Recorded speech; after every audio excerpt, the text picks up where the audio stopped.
Raiganj blood ব্যাংকের রক্তের ঘাটতি মেটাতে এবং মুমূর্ষু রোগীদের পাশে দাঁড়াতে উদ্যোগ নিল ভারতীয় জনতা যুব মোর্চা।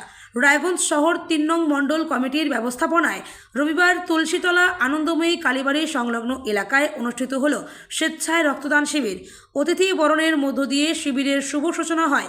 শিবিরে ২৫ জনের বেশি রক্তদাতা ও রক্তদাত্রী স্বেচ্ছায় রক্ত দেন।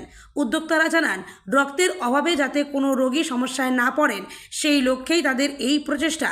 এদিনের কর্মসূচিতে উপস্থিত ছিলেন ভারতীয় জনতা যুব মোর্চা রায়গঞ্জ শহর ৩ নং মণ্ডলের সভাপতি সুমন নাথ, সহসভাপতি অভিজিৎ দেব, সাধারণ সম্পাদক গৌরাঙ্গ মহন্ত, সম্পাদক রজত মণ্ডল সহ অন্যান্য নেতৃবৃন্দ। কোন সংগঠন থেকে কি দায়িত্ব রয়েছেন এবং কি কর্মসূচি চলছে? আমি যুব মোর্চার টাউন প্রেসিডেন্ট রায়গঞ্জ ৩ নম্বর মণ্ডলের। আমাদের যুব মোর্চার তরফ থেকে রাজ্যের যে সভাপতি ইন্দ্রনীল খা, তার নেতৃত্বে আমাদের যে রাজ্যের যে বা টাউনে বা গোটা জেলা জুড়ে যে ব্লাডের যে রক্ত যে সংকট, তার কিছুটা কিছুটা মানুষের হেল্প করার জন্য আমাদের যে এই প্রযুক্তি আমাদের এই চেষ্টা করা হয়েছে রক্তদান শিবির। এবার কি প্রথম করলেন? হ্যাঁ, এইবারই আমাদের এখানে প্রথম।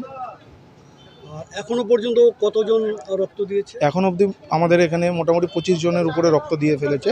আমাদের টার্গেট হয়েছে ১০০ জনের মতন করার।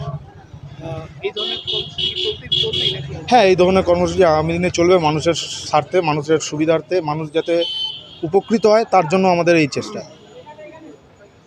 রক্তদাতা দাত্রীদের জন্য যারা ভাবছে রক্ত দিবে কিন্তু ভয় দিতে পারছে না, তাদের সম্পর্কে কি বলবেন? এইটুকুনি বলবো, রক্তদান মহাদান। একটা মানুষের জীবন বাঁচার মরণ বাঁচনের জন্য প্রত্যেকে এগিয়ে আসা দরকার, মানুষের স্বার্থে, মানুষের জীবনের স্বার্থে।